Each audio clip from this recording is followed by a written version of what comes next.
गुप्त साम्राज्य का नोट्स बनाए हैं कि नहीं बनाए हैं जी सभी? बनाना है ना उसको। चलिए देख लेते हैं गुप्त साम्राज्य को एक बार।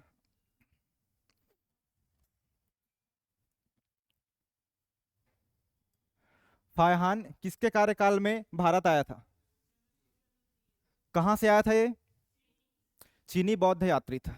ठीक है ना, कौन? फायहान। चंद्रगुप्त द्वितीय के शासनकाल में भारत आया था। और विक्रमादित्य की उपाधि चंद्रगुप्त द्वितीय ने कौन सी उपलक्ष्य में हासिल की थी? शकों को हराकर। ठीक है ना, शकों को हराने की खुशी में उन्होंने विक्रमादित्य की जो उपाधि धारण की थी।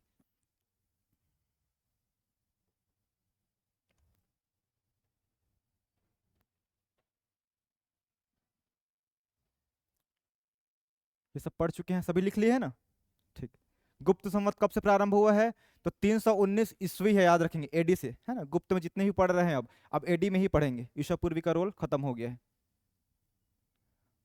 भारत का नेपोलियन समुद्रगुप्त को किसने कहा है? विंसेंट स्मिथ ने कहा है। कौन सी बुक में? अर्ली हिस्ट्री ऑफ इंडिया में। ठीक। समुद्रगुप्त कौन से वाद्य यंत्र के प्रेमी थे? वीणा बजाते थे। ठीक।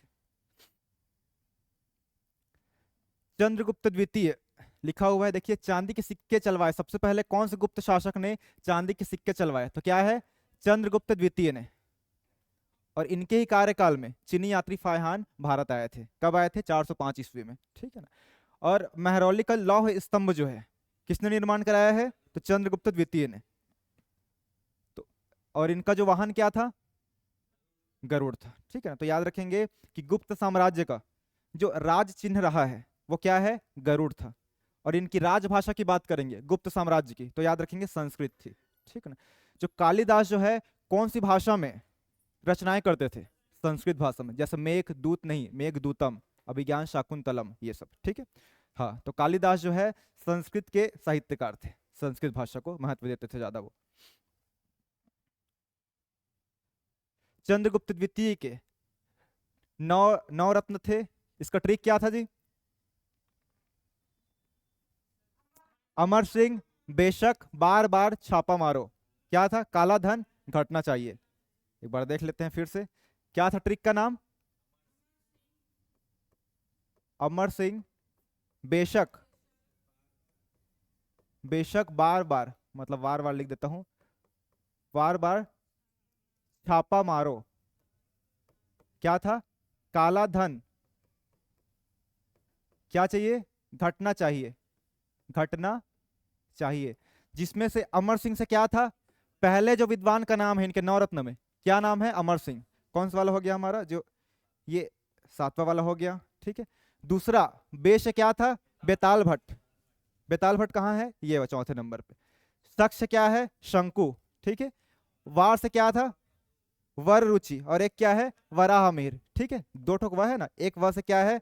वर रुचि, और दूसरे वह से वराहमिहिर। छापा से क्या था? छपणक था। सबको समझ आ रहा है ना? छपणक था। उसके बाद मारो से कुछ नहीं था। काला से क्या था? कालिदास। लिखा नहीं है कि यहाँ पे? आठवां नंबर नीचे में होगा। क्या है आठवां नंबर? अच्छा, नौवां नंबर होगा ना। ठीक, चलो यहाँ पे। उसके बाद क्या है? धन से क्या है? धनवंतरी। ये धनवंतरी है। और घट से क्या है? घट खरपर। ये लिखा हुआ है। ठीक है। ये जो है कालिदास के नौ रत्न रहे हैं। इधर 8 नाम हो गए और एक क्या है? कालिदास 9वें नंबर के। क्लियर है सबको? ये ट्रिक याद रहना चाहिए कि क्वेश्चन आएगा आपके एग्जाम में कि चंद्रगुप्त द्वितीय के दरबार में कौन से कवि नौ रत्न में शामिल नहीं थे। तो आपको 9 नाम याद रहेंगे तभी तो बना पाएंगे ना। ठीक है, चलिए।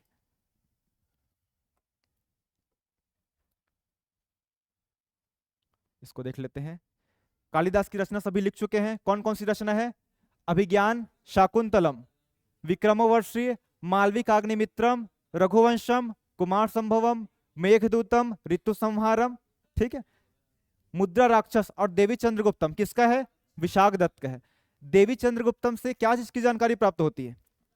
कि रामगुप्त की पत्नी का नाम क्या था? ध्रुव देवी था। ठीक है ना। और रामगुप्त का भाई कौन था? एक चंद्रगुप्त द्वितीय। तो चंद्रगुप्त द्वितीय ने अपनी भाई की पत्नी ध्रुव देवी से विवाह किया है करके। ठीक है ना। इनका उल्लेख मिलता है किसमें? देवी चंद्रगुप्तम में। किसने लिखा है? विशाख दत्त ने। विशाख दत्त ने दोनों रचना की है, मुद्रा राक्षस और देवी चंद्रगुप्तम की। ठीक है। मृक्षकटिकम किसने लिखा है? किसने लिखा है? शूद्रक ने लिखा है मृच्छकटिकम। और मृच्छकटिकम का अर्थ क्या होता है? मिट्टी का खिलौना गाड़ी। ठीक है, ये जो है एकदम प्रसिद्ध नाटक था, याद रखेंगे। ये नाटक है प्रसिद्ध नाटक, किसके द्वारा है? शूद्रक के द्वारा लिखा गया है। इसमें जो किसका वर्णन है तो याद रखेंगे, एक गरीब ब्राह्मण रहते हैं, गरीब को क्या बोलते हैं? निर्धन। निर्धन ब्राह्मण व एक वैश्य रहती है, उनके प्रेम का वर्णन है। किसमें? मृच्छकटिकम में। मोस्ट इंपॉर्टेंट है, याद रखें। किसने लिखा है? शूद्रक ने लिखा है। और इसमें किसका वर्णन है? निर्धन ब्राह्मण और एक वहां औरत रहती है, वैश्य औरत, जिसका प्रेम का उल्लेख है इन दोनों का। ठीक है, मृच्छकटिकम में। और अभिज्ञान शाकुंतलम में, इसमें जो है एक राजा दुष्यंत रहते हैं और शकुंतला नाम की एक लेडीज रहती है, उन दोनों के प्रेम गाथाओं का वर्णन किसमें है? अभिज्ञान शाकुंतलम में है। अब देखते हैं अमर सिंह ने कौन सा बुक लिखा है? अमर कोश लिखा है। भरत मुनि का मोस्ट इंपॉर्टेंट है। इसकी रचना क्या है? नाट्य शास्त्र। क्या है? नाट्य शास्त्र। और पंचतंत्र किसकी रचना है जी? पंचतंत्र किसकी रचना है? तो विष्णु शर्मा, मोस्ट इंपॉर्टेंट है, विष्णु शर्मा की रचना है पंचतंत्र। कामसूत्र जो है किसकी रचना है? वात्स्यायन की रचना है, ये भी मोस्ट इंपॉर्टेंट है। पंचतंत्र लिखा हुआ है इधर। नीतिसार, नीतिसार किसने लिखा है? कामंदक ने लिखा है। ठीक है ना, लगभग आपको ये कालिदास की पूरा रचना याद ही होगी। ठीक है ना, इसको भी पढ़ चुके हैं। विशाख दत्त की रचना शूद्रक भी पढ़ चुके थे, इसको भी पढ़ चुके हैं। भरत मुनि भी पढ़ चुके हैं। नीतिसार जो है अलग है इसमें। पंचतंत्र को बहुत इंपॉर्टेंट क्वेश्चन है, एग्जाम में आते ही आते हैं। ठीक है, याद रहना चाहिए। पंचतंत्र हो गया, नाट्य शास्त्र हो गया। ठीक है, कोई लिखे हैं कि नहीं लिखे हैं इसको अभी तक? ठीक है ना, हाँ। मैं क्या है लास्ट में एक भेज दिया था पीडीएफ, यही वाला। नहीं लिखे होंगे तो घर में जाकर लिख लीजिएगा। देखिए, गुप्त काल के प्रमुख मंदिर, जो मंदिर निर्माण कला है, इसकी शुरुआत कब से हुई है? गुप्त काल से ही हुई है। और जो बाल विवाह की भी शुरुआत हुई है, बाल विवाह, वो भी गुप्त काल से ही हुई है। गुप्त काल में बहुत सारे मंदिर निर्माण हुए हैं, साहित्य लिखे गए हैं। इसलिए क्या है, इसको भारतीय इतिहास का क्या कहा जाता है? स्वर्णिम युग या स्वर्ण काल कहा जाता है। कौन सा काल को? गुप्त काल को। मोस्ट इंपॉर्टेंट है। देवगढ़ का दशावतार मंदिर का निर्माण कब हुआ है? गुप्त काल के टाइम हुआ था। तिगवा का विष्णु मंदिर, तिगवा कहाँ है याद रखना है आपको, कहाँ है? मध्य प्रदेश में स्थित है। ठीक है, क्वेश्चन आ गया मान लो कि तिगवा का विष्णु मंदिर कहाँ है, तो तिगवा तो आप लोग को मालूम ही नहीं रहेगा कि कौन से राज्य में है। कौन से राज्य में है? मध्य प्रदेश में है। और देवगढ़ कहाँ है? तो देवगढ़ जो है उत्तर प्रदेश में है। भानुगुप्त का एरन अभिलेख पढ़े हैं हम लोग। ठीक है ना, उससे किसके बारे में जानकारी प्राप्त होती है? भानुगुप्त का एरन अभिलेख 510 ईस्वी पढ़े हुए हैं।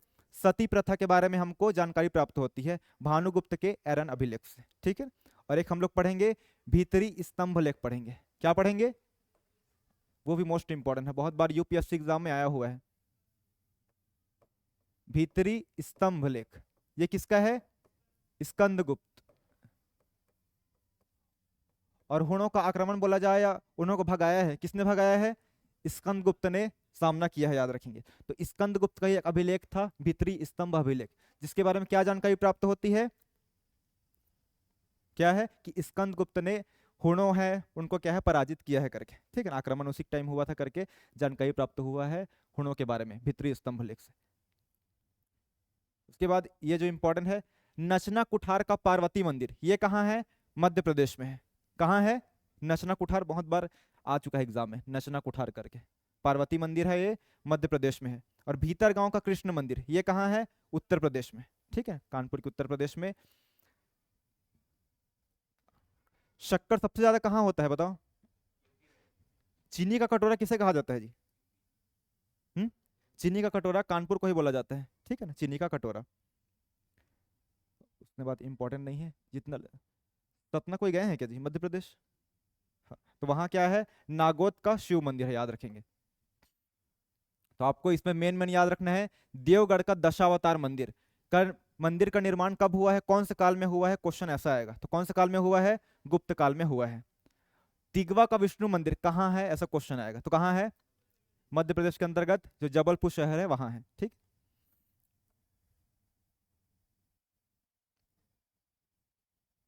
देखिए बाल विवाह का जो शुरुआत हुआ है गुप्त काल में ही हुई है। और जो उपज का कौन सा हिस्सा देते थे? तो कर के रूप में क्या है? 1/6 हिस्सा क्या है? भू राजस्व था ये। कर लेते थे। ठीक है, राजा जो है, मान लो कोई व्यक्ति 10 रुपए कमा रहा है तो उसका छठ कितना है, 1/6वां भाग कितना होगा, कितना रुपए होगा जी?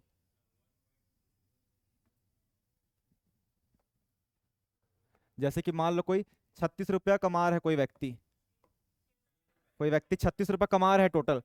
अब राजा जो है टैक्स ले रहा है, कोई भी 1/6वां भाग ले रहा है, मतलब कितना रुपया देना पड़ेगा उसको? तो 6 रुपया क्या है, राजा के पास जाएगा। ठीक है ना, और 30 रुपया जो है उस व्यक्ति जो कमा रहा है उसके पास रहेगा। ठीक है ना, 1/6वां का मतलब यही होता है। चलिए, तो 1/6 को याद रखना है।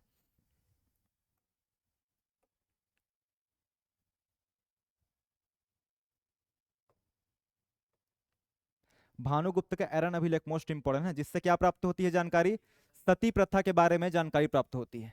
भानुगुप्त का एरन अभिलेख, और ये एक प्रकार से कर था। विष्टि जो है, विष्टि किस प्रकार का कर था, यह जो है बेगार या निशुल्क श्रम था। बेगार मतलब क्या होता है, बिना पैसा दिए क्या है मजदूरों से काम कराना, उसको क्या बोलते हैं, बेगार प्रथा। आप लोग पढ़ेंगे संविधान के अनुच्छेद 23 में पढ़ेंगे। ठीक है ना, क्या है बेगार वाले में। तो बेगार का मतलब क्या होता है, काम करवाना लेकिन क्या है मजदूरी उनको ना देना, वही बेगार प्रथा कहलाती है, मतलब निशुल्क श्रम करवाना। बलि गुप्त काल में धार्मिक कर था, याद रखेंगे। धार्मिक कर को क्या बोला जाता था, ये नाम है, बलि नाम से कर था। उसके बाद है, ज्यादा कुछ नहीं है इसमें, वही बस याद रखना है, विष्टि और बलि। ठीक है, ठीक है, और बाकी आप लोग नोट नहीं करेंगे ना। और एक पढ़ेंगे भाट व चाट, पढ़ेंगे भाट व चाट। ये जो है, जो नॉर्मल जो कांस्टेबल रहते थे पुलिस लोग, उनको क्या बोला जाता था, भाट या चाट बोला जाता था। और पुलिस विभाग का जो प्रमुख होता था उसको बोला जाता था दंड पाशिक करके। ठीक है ना, उसको आगे पढ़ेंगे। अभी आप लोग जो नोट करेंगे घर में जाके, वो विष्टि और बलि को बस करेंगे। ठीक है, इसको देख लेते हैं। राजभाषा क्या थी गुप्त की, तो संस्कृत थी। राज चिन्ह गरुड़ था, याद रखेंगे। ठीक है ना, विष्णु भगवान का वाहक क्या है, गरुड़ ही है। ठीक है ना, और ये जो महरौली का लौह स्तंभ सबसे टॉप पे क्या है, गरुड़ का ही चिन्ह अंकित है। किसने निर्माण करवाया है, तो चंद्रगुप्त द्वितीय ने। गुप्त काल को भारतीय संस्कृति का क्या कहा जाता है, स्वर्ण युग कहा जाता है। गुप्त काल में ही सती प्रथा और बाल विवाह का प्रथम बार उल्लेख भी मिलता है, याद रखेंगे। बाल विवाह और सती प्रथा का भानुगुप्त के एरन अभिलेख 510 ईस्वी। इसमें शासन की सबसे बड़ी इकाई देश होती थी, और देश जो है राजा क्या है, सर्वोच्च राजा होता था, देश का प्रमुख। ठीक है, और सबसे छोटी इकाई क्या है, गांव, जो क्या है ग्रामीण के अधीन होते थे। गुप्त काल में स्वर्ण मुद्रा को क्या बोला गया है, दिनार, और चांदी को रूपक कहा गया है, याद रखेंगे। रूपक और दिनार की हम लोग बात करेंगे। तो दिनार जो है, दीमक लगता है, उसका कलर कौन सा होता है जी, गोल्डन टाइप होता है। दीमक लगता है ना, देखे होंगे सभी, उसमें क्या है, गोल्डन कलर का वो रहता है। तो दिनार से याद रखेंगे दियार, क्या बोलते हैं उसको छत्तीसगढ़ी में, दीमक दियार ही बोलते हैं, दियार लग गया है करके। हाँ, तो याद रखेंगे गोल्डन कलर का वो होता है। तो दिनार से याद रखना है स्वर्ण है। ठीक है ना, एक हम लोग पढ़ेंगे रूपक पढ़ेंगे। मैं क्यों बता रहा हूँ इसको इसमें, क्योंकि दो पढ़ेंगे, एक दिनार है, एक क्या है रूपक है। रूपक किसका सिक्का होता था, चांदी का सिक्का होता था। ठीक है ना, याद रखना है आपको। और भीतरी स्तंभ लेख किसका था, तो स्कंदगुप्त था। ठीक है ना, इस लेख से क्या जानकारी प्राप्त होती है कि स्कंदगुप्त और हुणों का आक्रमण, मतलब हुणों का क्या है, युद्ध हुआ है करके। क्लियर है। मृक्षकटिका मतलब क्या होता है, मिट्टी का खिलौना, जिसमें क्या है निर्धन ब्राह्मण और वैश्य का प्रेम का वर्णन है। किसमें, मृक्षकटिकम। किसने लिखा है, शूद्रक ने लिखा है, मोस्ट इंपॉर्टेंट। और अभिज्ञान शाकुंतलम किसने लिखा है, तो कालिदास की रचना है। इससे कौन सी जानकारी प्राप्त होती है, तो राजा दुष्यंत और शकुंतला के प्रेम वर्णन है इसमें। ठीक है ना, प्रेम का वर्णन है इसमें, राजा दुष्यंत और शकुंतला का। अब देख लेते हैं हम लोग गुप्त प्रशासन। सबसे ज्यादा जो पूछा जाए भारतीय इतिहास में, सबसे ज्यादा जो केंद्रीकृत व्यवस्था थी वो कौन से साम्राज्य में था, मौर्य साम्राज्य में था। ये भी केंद्रीकृत था, लेकिन ये क्या है, मौर्य से कम था। वही लिखा हुआ है, गुप्त प्रशासन मौर्य प्रशासन की अपेक्षा कम केंद्रीकृत था। ठीक, सम्राट सभी शक्तियों का स्रोत था, लेकिन वह जन कल्याण के आधार पर ही शासन करता था, अपने अकॉर्डिंग शासन नहीं करता था। ये वाला लिस्ट आप लोग पूरा लिखेंगे ना घर में जाके। इसको देख लेते हैं। पुलिस विभाग का जो प्रमुख होता था, ठीक है, जैसे अभी वर्तमान में राज्य की बात करें तो सबसे बड़ा पुलिस अधिकारी कौन होता है, DGP, director general of police. प्रथम कौन थे, श्री मोहन शुक्ल। अभी वर्तमान में श्री अशोक जुनेजा है। ठीक है ना, उसी प्रकार जो पुलिस विभाग का पहले प्रमुख था गुप्त काल में, उसको क्या बोला जाता था, तो दंड पाशिक बोला जाता था। क्या, दंड पाशिक, मोस्ट इंपॉर्टेंट है। देखिए, उसके बाद पढ़ते हैं महासंधि विग्रहक। संधि कौन करता है, संधि किस देशों के साथ करते हैं ना, जैसे क्या है नरेंद्र मोदी जी संधि करते हैं, मतलब अलग अलग देश है, रूस है, अमेरिका है, उनके साथ संधि करते हैं करके न्यूज में आते हैं, सुनते हैं। तो ये क्या है, विदेश मंत्री थे। कौन? महासंधि विग्राहक, जो संधि करते थे दोस्त, मतलब अपने जो दूसरे दोस्तों के, मतलब दूसरे देश के साथ, क्या कहलाते थे? महासंधि विग्राहक। यही क्या है, विदेश मंत्री। अभी वर्तमान में विदेश मंत्री कौन है भारत के? एस जयशंकर है। ठीक है, तो ये दोनों हो गया। दंडपाशिक किस प्रकार का विभाग है? ये पुलिस का प्रमुख था ये। और महासंधि विग्राहक ये विदेश मंत्री थे। क्लियर है? और महाप्रतिहार, महाप्रतिहार कौन थे? तो शाही महलों का रखवाला, मतलब देख रेख करता था शाही महल जो होता था। कौन? महाप्रतिहार। पुरपाल, पुरपाल जो है नगर का प्रमुख अधिकारी था। नगर या सिटी का प्रमुख अधिकारी होता है, उसको क्या बोलते हैं? पुरपाल। और पुलिस विभाग में नगर का प्रमुख कौन होता है जी? हम्म? और उससे बड़ा? सीएसपी बोलते हैं, सीएसपी। ठीक है ना, सिटी सुपरिटेंडेंट ऑफ पुलिस। ठीक है, सीएसपी होता है। जैसे दिल्ली राज्य में मेन क्या है, टीआई तो है, थाना का प्रमुख है, लेकिन उनसे मेन क्या है, सीएसपी रहते हैं। ठीक है ना, आप लोग देखे होंगे क्या है यहाँ, ब्लैक कलर की जो गाड़ी है स्कॉर्पियो, उसमें घूमते रहते हैं, सीएसपी लिखा रहता है, वही है। ठीक है, देखे होंगे आप लोग, गौर करना, ब्लैक कलर की स्कॉर्पियो है। कॉलेज वाला रोड है ना, उधर जाते हैं, वहीं पे उनका घर है, मैं अक्सर वहीं पे देखता हूँ, वहीं पे रुकी रहती है गाड़ी, क्वार्टर मिला है उनको। ठीक है, तो क्या है, नगर पुलिस अधीक्षक बोलते हैं उसको, सीएसपी को। ठीक है, सिटी सुपरिटेंडेंट ऑफ पुलिस। चलिए ठीक, अब देखते हैं महासेनापति। सेनापति से स्पष्ट है, सेना का जो नेतृत्व करेगा, ठीक, लीडरशिप करेगा, वही क्या कहलाएगा? महासेनापति कहलाएगा। महादंडनायक, दंडनायक मतलब जो दंड देगा। कौन देता है जी दंड? तो न्यायाधीश देता है, जज जो है दंड देता है। और ये क्या है? दंड पाशिक है। दंड नायक याद रखेंगे, नायक खलनायक कौन है हमारे? न्यायाधीश है। और पाशिक वाला पुलिस है, पस याद रखना है, पुलिस है, क्योंकि दंड तो दोनों में है। क्लियर है? याद रहेगा ना? क्या बोल रहे हैं जी? हाँ ठीक है, इसमें भी क्या है, ना है, ये भी क्लियर हो रहा है। ना से क्या है, न्यायाधीश, और प से क्या है इधर, पुलिस। क्लियर हो रहा है ना? याद यही हो जाना चाहिए ना, इसलिए मैं बार बार पढ़ा रहा हूँ इसको। उसके बाद है रण भंडाराधिकरण। ये कौन था? सैन्य वित्त वाला था, जो सेना का जो पैसा खर्चा होता था जितना भी है, वित्त विभाग, फाइनेंस वाला, ये देखता था। क्या है इसका नाम? रण भंडाराधिकरण। और कौन सा छूटा इसमें? महाबलाधिकरण। ये क्या है? सेना व छावनी का प्रमुख था। ठीक है ना, सेना व छावनी का प्रमुख ये था। और ये क्या है? नेतृत्व करता था सेना का, महासेनापति। क्लियर है? घर में जाकर आराम से आप लोग नोट करेंगे।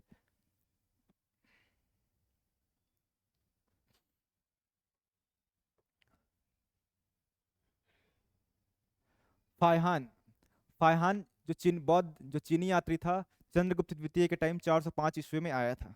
इन्होंने वर्णन कैसे किया है गुप्त साम्राज्य के बारे में, कि गुप्त शासन का साम्राज्य कैसा था, उसका प्रशासन किस प्रकार से चलता था। देख लेते हैं क्या लिखा है। गुप्त काल के इतिहास निर्माण के प्रमुख स्रोत वायु पुराण है। ठीक है ना, और क्या पढ़े हैं, जो फायहान है वो आए हैं वो पढ़े हैं, कालिदास की रचनाएं हैं, देवी चंद्रगुप्तम, ये सब क्या है, मेन है। मेहरौली का लौह स्तंभ भी है, और भीतरी स्तंभ लेख। ठीक है, ये सब जो क्या है, गुप्त काल के जानकारी के प्रमुख स्रोत है। फायहान शब्द का क्या अर्थ होता है? धर्म का आचार्य। ठीक है ना, याद रखना, कभी क्वेश्चन आ गया तो धर्माचार्य मतलब धर्म का जानकार। उनका वर्णन क्या कहलाता है? फोकुओ की कहलाता है। और वेन सॉन्ग जो वर्णन किया है, सी यू की कहलाता है, सी यू की। ठीक है, क्लियर है? और फायहान वाला तो फ सही है, फोकुओ की करके। वर्णन के प्रमुख बिंदु, इन्होंने जो गुप्त साम्राज्य के टाइम थे ना इन लोग, तो फिर जो फायहान है वो किस प्रकार से वर्णन किए हैं कि गुप्त साम्राज्य की शासक लोग कैसे चलाते थे। तो उन्होंने क्या वर्णन किया है? पहला, राजा जो है कल्याणकारी होते थे, मतलब सबका भला सोचते थे, कल्याणकारी मतलब। सेकंड है, इस टाइम जो है गुप्त साम्राज्य के टाइम अपराध क्या है, कम होते थे, लिखा है उन्होंने। थर्ड पॉइंट, समाज में एक वर्ग चांडाल था, जो नगर के बाहर था, नगर प्रवेश के पूर्व 3 बजाकर सूचना देता था जब वो आता था अंदर।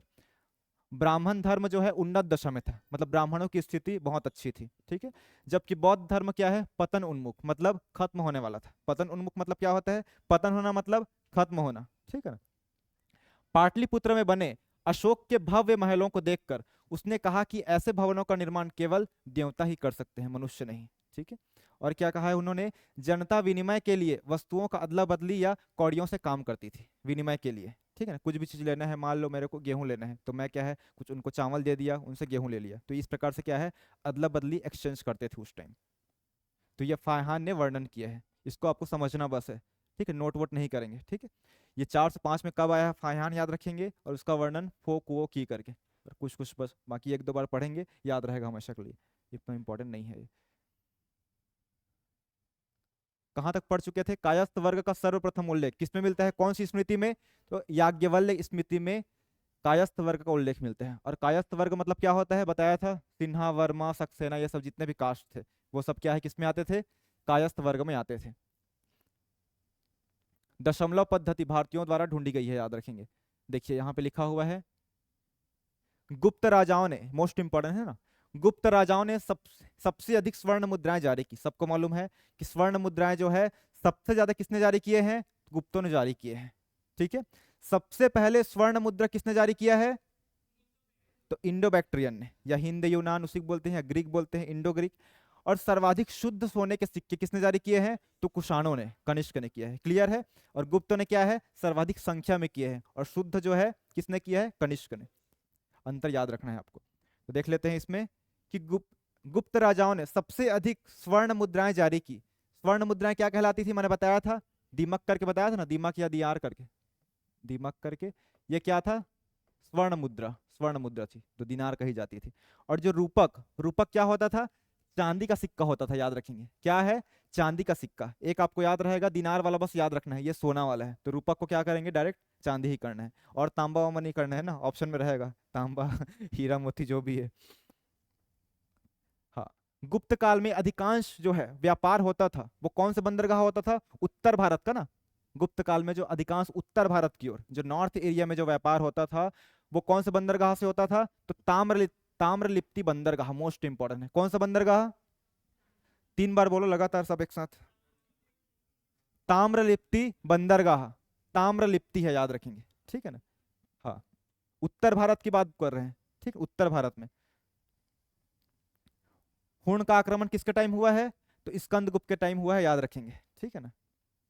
और हुण मूलतः कहाँ के थे?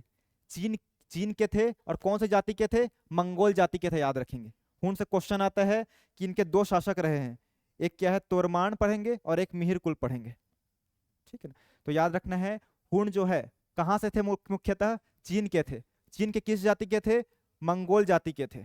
ये असभ्य, जंगली एवं बर्बर व्यक्ति थे। ठीक है, मतलब इनके अंदर बिल्कुल भी दया भावना नहीं थी, याद रखेंगे। किसके अंदर? हुणों के अंदर।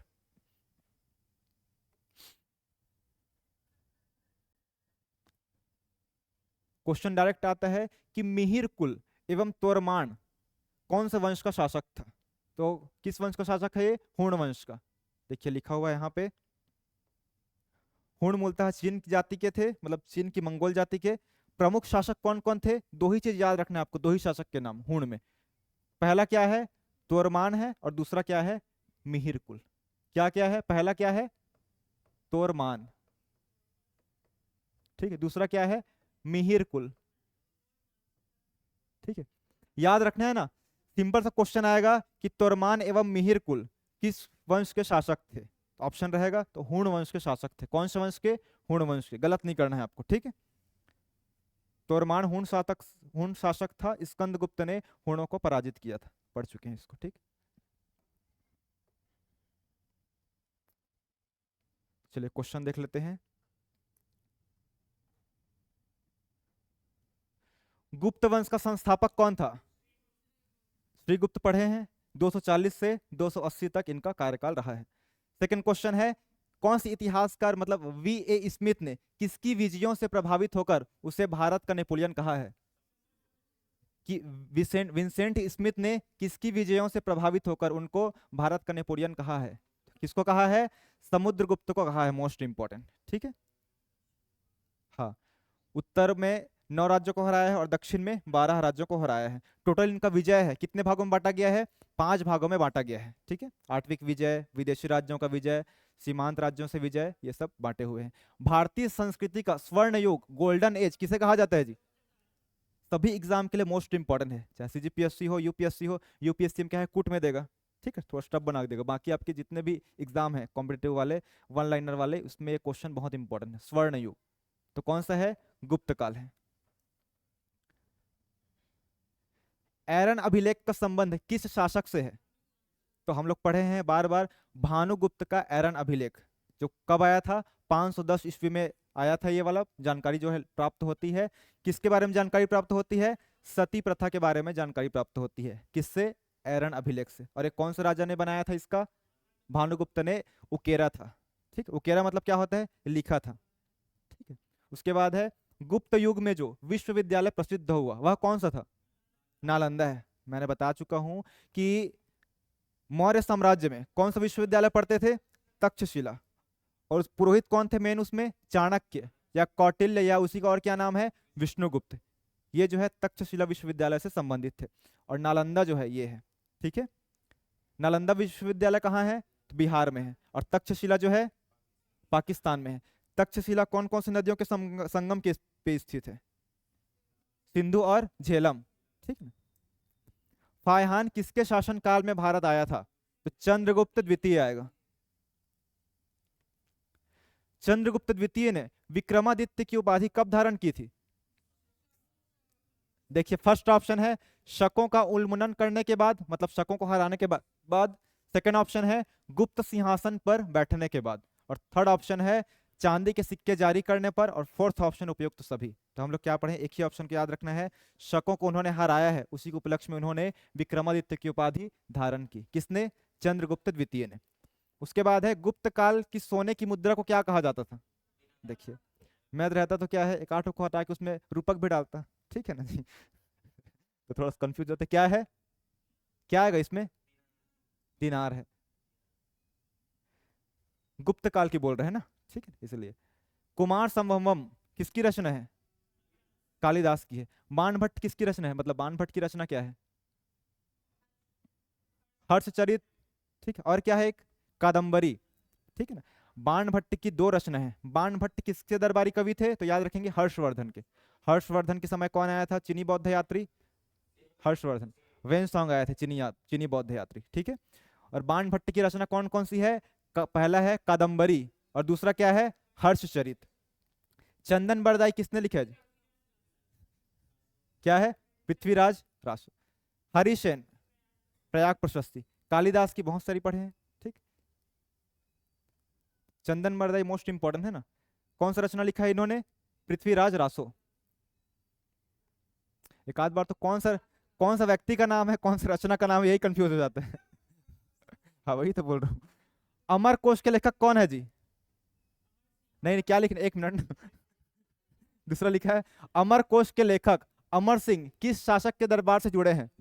तो चंद्रगुप्त द्वितीय के क्या है? ये नवरत्न रह चुके हैं। ठीक है। ट्रिक क्या था? जल्दी बताओ। अमर सिंह बेशक बार बार छापा मारो, काला धन घटना चाहिए। क्लियर है सबको? ठीक। चंद्रगुप्त प्रथम ने गुप्त संवत का प्रारंभ किस उपलक्ष्य में किया था? शकों को कहाँ आया है उन्होंने? अपने राज्यरोहण के स्मारक के रूप में। जब राज्य उन्होंने कब बैठे हैं वो अपने सिंहासन पे? 319 में ही तो बैठे हैं ना। और उसी टाइम क्या है? गुप्त संवत प्रारंभ किया है उन्होंने। किसने? चंद्रगुप्त प्रथम ने। बाल विवाह की प्रथा का आरंभ कौन से काल से हुई है? गुप्त काल से। और मंदिर निर्माण कला की प्रारंभ? गुप्त काल। घटना चक्र से देख लेते हैं। गुप्त वंश ने खालिस्तान अवधि में शासन किया था। तो याद रखना है, मेन यही याद रखना है ना, चंद्रगुप्त प्रथम वाले से 319 से 500 तक याद रखना है मुख्यतः। सेकंड क्वेश्चन देख लेते हैं। निम्नलिखित शासकों में से किस एक ने 4 अश्वमेघों का संपादन किया है? समुद्रगुप्त ने कहाँ पढ़े हैं? इसमें जो है प्रवर सेन याद रखना है। ठीक है ना। प्रवर सेन ने भी किया है, समुद्रगुप्त ने भी किया है, लेकिन याद रखना है प्रवर सेन वाला है। प्रवर सेन को हम लोग वाकाटक वंश में पढ़ेंगे। कौन सा वंश के शासक है ये? वाकाटक वंश के। आगे पढ़ेंगे। भारत का नेपोलियन? समुद्रगुप्त। विंसेंट स्मिथ ने कहा है कौन सी बुक में? अर्ली हिस्ट्री ऑफ इंडिया में। अच्छा ऐसा बोल रहे हैं। तो मैं तो आंसर दिखा ही रहा हूँ आज, आंसर नहीं दिखाना रहा। अच्छा ऐसा बोल रहे हैं, ठीक। चलो, प्राचीन भारत का नेपोलियन किसे कहा जाता है? नहीं, नहीं। कल ना टेस्ट टेस्ट लेना है क्या गुप्ता का कल? नहीं बाद में लेंगे, पढ़ लेते हैं अभी। इसका क्या आएगा जी? ये तो नहीं हो रहा है। निम्नलिखित में से किस गुप्त राजा का एक अन्य नाम देवगुप्त था? चंद्रगुप्त द्वितीय को क्या बोला जाता था? देवगुप्त बोला जाता था। ये क्या है? न्याय प्रसिद्ध भी रहे हैं, देवता के समान क्या है न्याय करते थे, इसलिए क्या है देवगुप्त भी बोला जाता था इनको। ठीक है ना, आज देख लीजिए आंसर को, और क्या मौका मिला है। अदरवाइज क्या है, बाकी दिन ये जो है पूरा मिट जा रहता है, उत्तर भी ये मिट जा रहता है यहाँ पे। ठीक, आज देख लीजिए ऐसा रहता है। प्रथम गुप्त शासक जिसने परम भागवत की उपाधि धारण की थी, ग्रुप में भेजा था मैं, कौन है? चंद्रगुप्त द्वितीय है। ये भी वही है। इलाहाबाद स्तंभ, इलाहाबाद स्तंभ का और क्या नाम है? प्रयाग स्तंभ या प्रयाग प्रशस्ति। निम्नलिखित में से किस एक से संबंधित है? किससे? समुद्रगुप्त से संबंधित है। क्या चीज का उल्लेख है उसमें? समुद्रगुप्त के विजय अभियान का, जितना वो जीते हैं, है ना, सभी राज्यों को भारत में पूरा, उसका उल्लेख है।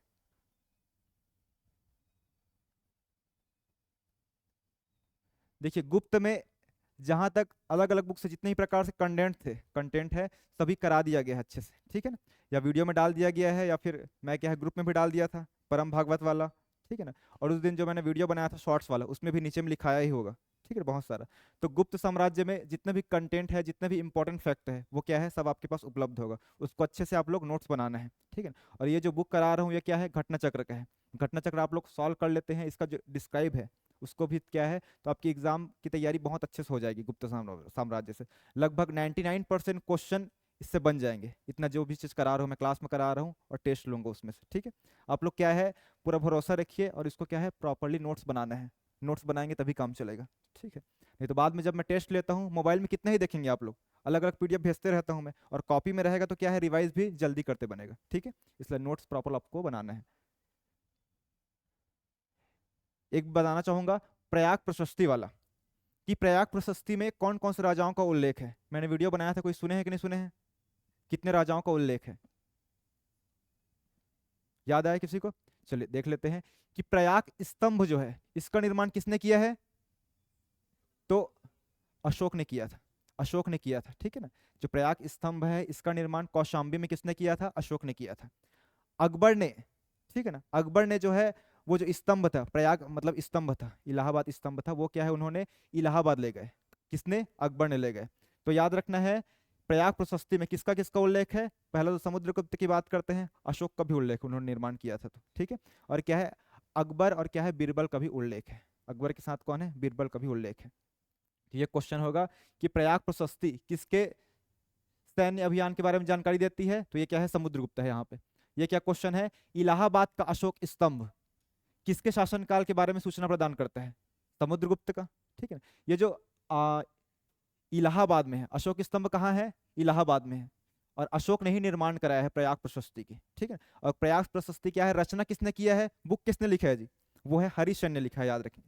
बुक लिखा है, देखिए, प्रयाग प्रशस्ति नाम से दो ठोक है, एक क्या है, अभिलेख भी है। अभिलेख मतलब क्या है, जो खंबा होता है, जो अभिलेख है पत्थर, उसमें लिखा हुआ होता है। और एक क्या है, प्रयाग प्रशस्ति बुक का भी नाम है, ग्रंथ का नाम है। ग्रंथ किसने लिखा है? तो हरिश्चंद्र जो है कवि है, उन्होंने लिखा है, ठीक है ना। और स्तंभ का निर्माण किसने कराया है बोलेगा, तो अशोक ने कराया है, ठीक है। क्लियर है सभी को? ठीक। देखिए लिखा हुआ है क्वेश्चन, समुद्रगुप्त के प्रयाग प्रशस्ति वाले स्तंभ पर निम्नलिखित में से किसका लेख मिलता है? शाहजहां, दारा शिकोह, औरंगजेब, जहांगीर। तो, तो जहांगीर का याद रखेंगे ना, किसके बारे में देख लेते हैं। देखिए क्या लिखा है इसमें, प्रयाग प्रशस्ति समुद्रगुप्त के विषय में जानकारी का एक क्या है, महत्वपूर्ण स्रोत है। इसकी रचना समुद्रगुप्त के कवि जो है, दरबारी कवि हरिसेन ने की थी। और क्या लिखा है, कनिंघम के मतानुसार, कनिंघम क्या पढ़े हैं, भारतीय पुरातात्विक के जनक पढ़े हैं, अलेक्जेंडर कनिंघम को। उन्होंने क्या मत दिया है कि यह लेख मूलतः कौशाम्बी में खुदवाया गया था, ठीक है ना। अकबर ने इसे कौशाम्बी से मंगा कर क्या है, इलाहाबाद के किले में स्थापित कर दिया। किसने ट्रांसफर कर दिया था? अकबर ने ट्रांसफर कर दिया है, कहाँ? कौशाम्बी से इलाहाबाद में, ठीक है। इस पर जहांगीर का एक लेख है, जहांगीर ने भी लिखा है, रानी का अभिलेख एवं अशोक द्वारा कौशाम्बी के महामात्रों को संघ भेद रोकने के लिए निर्देश भी खुदा है। तो याद रखेंगे, जहांगीर इसमें उल्लेख है, ठीक है ना। जहांगीर का उल्लेख मिलता है, अकबर का भी उल्लेख मिलता है, बाकी औरंगजेब का भी उल्लेख नहीं मिलता, जहां शाहजहां का भी नहीं मिलता, दारा शिकोह का भी नहीं मिलता है, याद रखेंगे, ठीक है ना। लगभग मैं वही बता रहा हूँ, प्रयाग प्रशस्ति में अशोक भी आंसर आ सकता है, समुद्रगुप्त तो आएगा ही आएगा, समुद्रगुप्त का उल्लेख है, और जहांगीर को भी आप लोग को लेना है, ठीक है, क्वेश्चन आएगा तो। ठीक। पृथ्व्या प्रथम वीर की उपाधि किसने धारण की थी? समुद्रगुप्त ने। पढ़ चुके हैं इसको।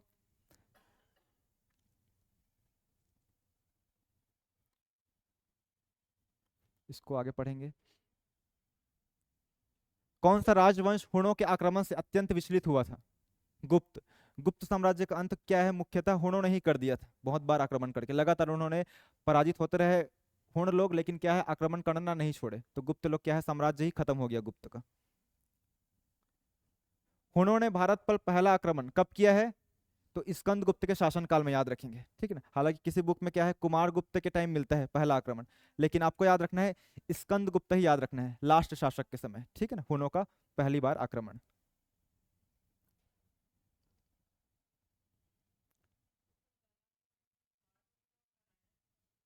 क्या बोल रहे हैं? हाँ, वही तो बोल रहा हूँ मैं कि क्या है अलग अलग स्रोतों से कभी बोलता है कि कुमार गुप्त के टाइम पहला आक्रमण हुआ है, किसी बुक में दिया रहता है, जैसे लूसेंट में बात करते हैं और इसमें भी बात करते हैं घटना चक्र में, तो इसमें भी क्या आंसर लिया है? स्कंद गुप्त। तो आप लोग किसको आंसर लेंगे? स्कंद गुप्त को ही आंसर लेंगे, ठीक है ना, कि हुणों का पहला आक्रमण जो भी होने वाला आक्रमण रहेगा सभी में आंसर क्या लेंगे आप लोग? स्कंद गुप्त को ही लेंगे, कुमार गुप्त को नहीं लेंगे, ठीक है। शक विजेता किसको बोला जाता है जी? शकाई की उपाधि किसने धारण की थी? चंद्रगुप्त। किसने? चंद्रगुप्त द्वितीय ने। शकों को ही पराजित करके उन्होंने कौन सी उपाधि धारण की थी? विक्रमादित्य की उपाधि। हाँ। गुप्त सम्राट जिसने हुणों को पराजित किया था, किसने किया है? स्कंदगुप्त ने। ये भी वही आंसर है। किस अभिलेख से ज्ञात होता है कि समुद्र क्या है स्कंदगुप्त ने हुणों को पराजित किया था? तो कौन सा है? भीतरी स्तंभ, मैंने बता दिया था, भीतरी भीतरी स्तंभ किसने लिखा है? स्कंदगुप्त का ही अभिलेख है, और इसके बारे में हुणों और स्कंदगुप्त गुप्तों का युद्ध हुआ है, इसके बारे में जानकारी प्राप्त होती है भीतरी स्तंभ लेख से। क्लियर है सबको?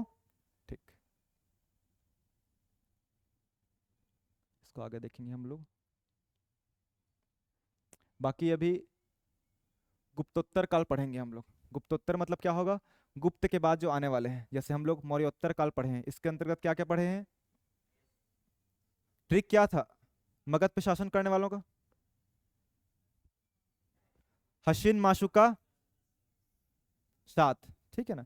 तो माँ से क्या था? मौर्य वंश, फिर उसके बाद शुंग वंश आया है, फिर कण्व वंश, फिर सातवाहन वंश। ये क्या है? मौर्योत्तर काल कहलाता है, मतलब मौर्यों के बाद। उत्तर मतलब क्या होता है? बाद का। पूर्व मतलब पहले। उसी प्रकार हम लोग गुप्तोत्तर काल पढ़ेंगे। गुप्त के बाद क्या क्या है उसके अंतर्गत हम लोग पढ़ेंगे, चालुक्य पढ़ेंगे, ठीक है ना, फिर पल्लव पढ़ेंगे, फिर वर्धन वंश पढ़ेंगे, और चोल, ये सब पढ़ेंगे, ठीक है।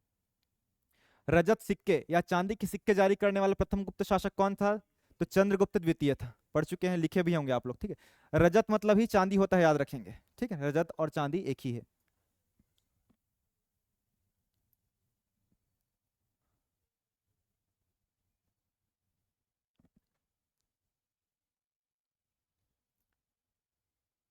तो आपका गुप्त साम्राज्य जो है खत्म हो गया है, ठीक है ना। अच्छे से आप लोग नोट्स बनाएंगे। आज देख लेते हैं थोड़ा सा। आज आपकी मैथ्स क्लास नहीं होगी ना? नहीं, नहीं होगी, कुछ प्रोग्राम होने वाला है, सर मेरे को बोले हैं 7 बजे छोड़ देना करके, उसके बाद नहीं होगी, ठीक है ना। हाँ ठीक है ना, थोड़ा मैप मैप को देख लेते हैं ठीक है ना जी। क्योंकि अभी तक क्या है गुप्त साम्राज्य ही पढ़ रहे थे हम लोग। गुप्त साम्राज्य जितना भी था सब क्या है कवर कर चुके हैं। गुप्त साम्राज्य का एक आध दिन टेस्ट होगा, अच्छे से आप लोग नोट्स बना लीजिएगा, उसके बाद बताइएगा कब लेने हैं टेस्ट, ठीक है।